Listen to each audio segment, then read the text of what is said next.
Aged Care Act and a new system of home care. This Act means that people will be the beating heart of a strengthened aged care sector that replaces fear with trust. Are there any questions? Minister, I know you're introducing the transition bill, I think tomorrow, but there are still a lot of providers who are a bit concerned about timelines and cost. Obviously, there are grants of about $10,000 you can get for this transition, but through the estimates process, we saw some providers quoting figures like $4 million for some of the ICT and so on. Do you accept that this is going to be a challenge, or are you confident 100% of providers are going to be able to do this by the time that you've set in place? Yeah, so I've heard those concerns, and that's why I've set up the Transition Task Force off the strength of the Aged Care Task Force that we use to settle on such huge structural and contentious reforms. So the Transition Task Force is going to be chaired by Anne Burgess, who's the Chair of Council of Elders. She's on the National Aged Care Advisory Council.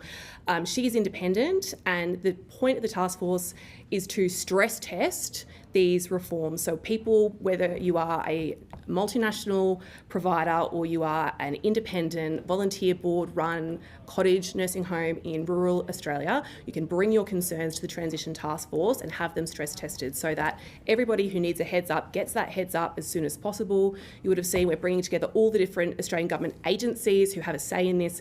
They'll be, as part of the task force, getting this heads up and trying to work through those problems so that we can be ready for 1 July. And that Transition Task Force meets on Thursday. Yeah, and will that $10,000 grant, do you envisage there being further rounds of that? If it's needed, obviously the task force will stress test this, but as the legislation goes through, there might be more need for more money. And do you think that's something that you'd be open to? Look, it's the biggest reform in 30 years to a sector in crisis that we've been trying to bring back from the brink. We want to make it work. Older people are relying on us to make it work. So we'll be keeping an active watch on this, and that's the whole point of having a task force, to try and triage these problems as they arise.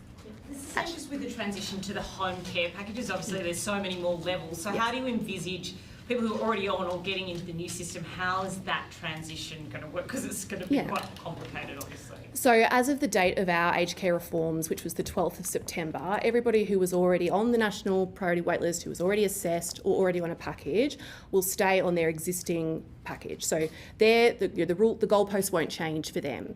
The new support at home system will be for the people who are coming into the system after 1 July. So that will be, I guess, where the 83,000 new packages come in, because we are, I call it a spade here, we're conscious of the wait list. We're conscious that there are people waiting on that wait list. We have, in the budget, announced 24,100 home care packages. I think we'll be at 15,500 of those rolled out by the end of this week. They'll continue to roll out as we move through to 1 July, and then come 1 July, 83,000 new packages, which is, compared to the biggest release previously, which is 80,000 across 2 years, to do 83,000 in 1 year, I think recognises that people have been waiting, and we want to move as quickly as we can. So sorry, just the ones that are rolling out now, are they going to go on just the full levels or whatever there are now, not sort of, for the 8? Yeah, that's it, because the ones rolling out now are probably people who've already been assessed under the existing rules, the existing package levels. Seems to be a bit of concern from pensioners about the co-payments expected. So one person's commented pensioners will now have to choose between food, rent, electricity, or having a shower or going shopping. Why have you done this? What is your response to that person? A couple of things. Firstly, the one of the guiding principles we had all along this very long journey and this grand bargain we've been trying to strike with everyone in the sector was that you should never have to pay for the cost of your clinical care. So if you need a nurse, if you need a wound dress, you should never have to worry about where that money is going to come from. The taxpayer will continue to cover the cost of your clinical care. The second thing I'd say is where you are asked to make a co-contribution towards the cost of your care in the new support at home system, the taxpayer will still be kicking in $7.80 for every dollar that you are asked to contribute. And I think that's important, because the third thing that I would say to that pensioner is that we're conscious that there's 76,000 people on the wait list waiting for home care packages as we speak. We know that there's not enough beds in residential aged care. I am worried if we had not been able to take this drastic, once-in-a-generation action, there would not have been anyone to care for that person, that pensioner, in their home, and there would not have been a bed waiting for them in a nursing home when the time came. But in a cost of living crisis, is that going to force people to choose between these critical things? No, because there are still a very strong safety net that we have enshrined in the new Aged Care Act, and there are still very strong provisions for financial hardship. So we made sure that those still existed, so that where people, and again, a guiding principle is people who can afford to contribute more to the cost of their care should, but if you can't afford to contribute more to the cost of your care, we've still got your back, we've got a safety net, and we've got financial hardship provisions. Minister, you touched on the workforce before. Are you confident that Australia will have enough people to service the home care packages? Yeah, so I mean, obviously we're in a global race for workers in the care economy, but we also know that the $15 billion pay rise that we have given to aged care workers has created really sharp improvements in staff retention and recruitment rates. So sharp, if you look at the most recent estimates hearing, that the opposition actually didn't believe how good those numbers were. They asked if the numbers were wrong. That's how good the new numbers are in terms of people coming both to the sector and back to the sector. And to give you a particular example, I met with a provider of rural and remote services. He said that his staff turnover has dropped 40%. This is in our most tricky markets like rural and remote. His staff turnover has dropped 40% since the pay rises. So the pen is never down in social policy, I accept that, but the levers that we have pulled this term are genuinely making a difference. Minister, when the government was elected, the Prime Minister made a point about proper process being a hallmark of the government. Why is the social media age restriction bill, which has bipartisan support, being rushed through in a couple of days? The Senate inquiry today was verging on farcical. People weren't given time to make opening statements. There's not enough time for them to take questions on notice because the report's coming out tomorrow. No one understands how the bill works. Wouldn't it be better to have a proper process and do this thing right so parents would have confidence that their children were being looked after online?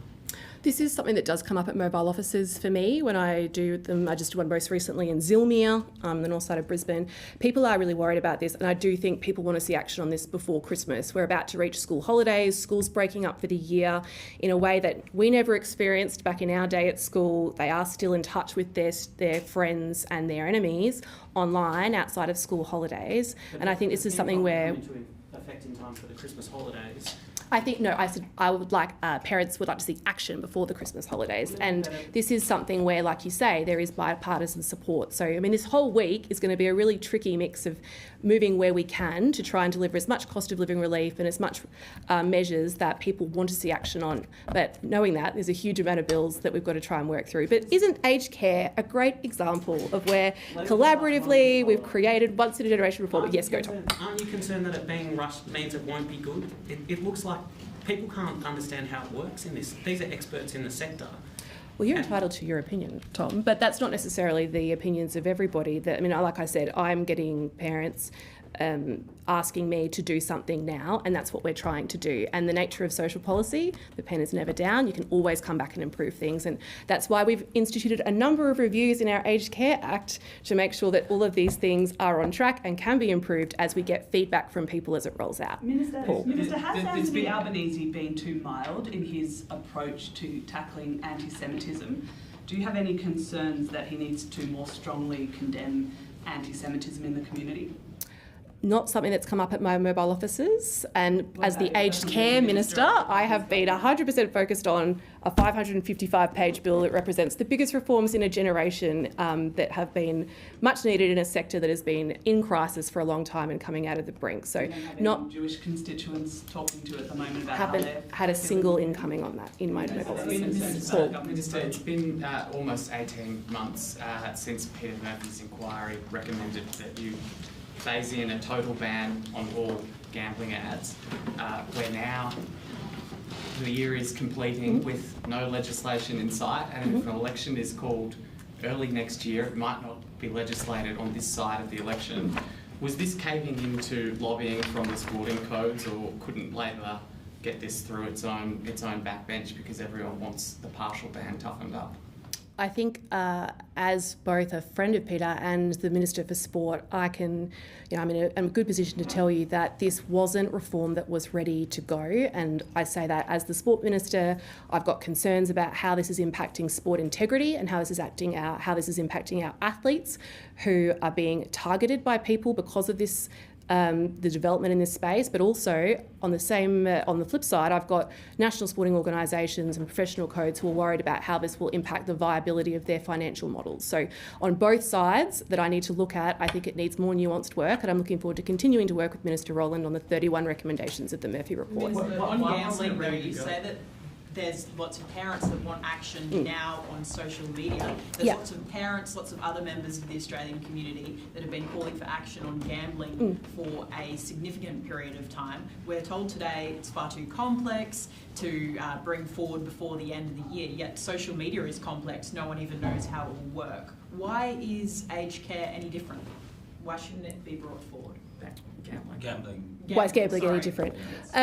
Well, like I said, from my position on the field on this, there is more work for us to do in the sporting integrity space and what protections we're able to take against athletes as they are targeted by the black market and by gambling. By the same token, there is more work to do to provide financial surety and to make sure that we're not breaking business models of both national sporting organisations who rely upon the Australian government through the Australian Sports Commission for their funding and the professional codes that don't. So I said from both sides, more work needs to be done, and I'm glad that we're going to have the opportunity to continue working on it, because I think we need to do that one properly, and I know that's what Peter wanted. Why wasn't it ready to go though? Why wasn't it ready to go? Why couldn't you just compensate the codes and the broadcasters?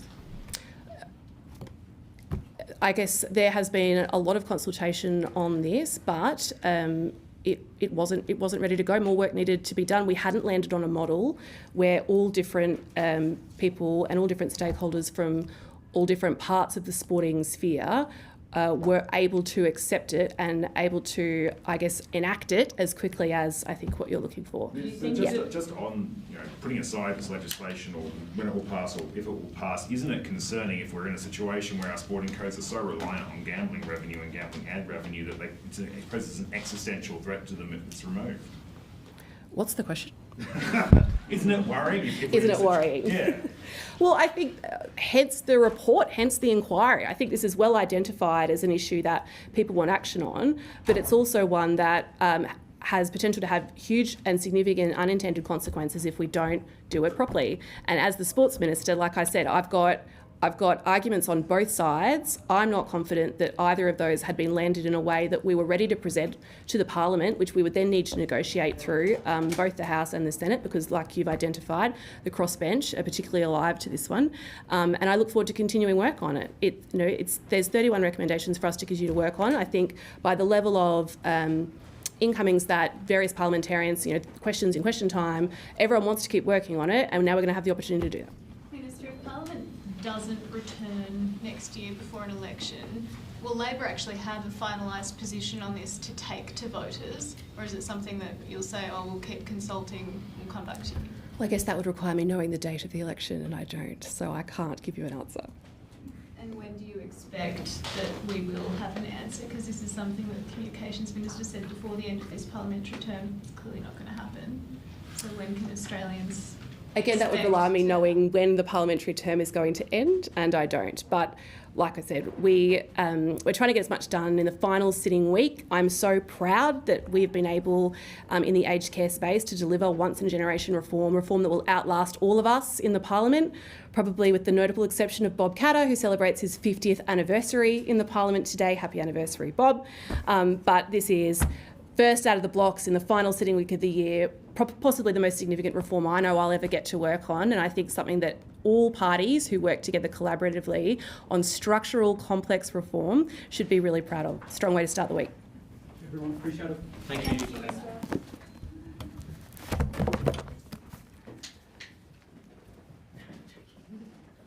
you'll send that video around.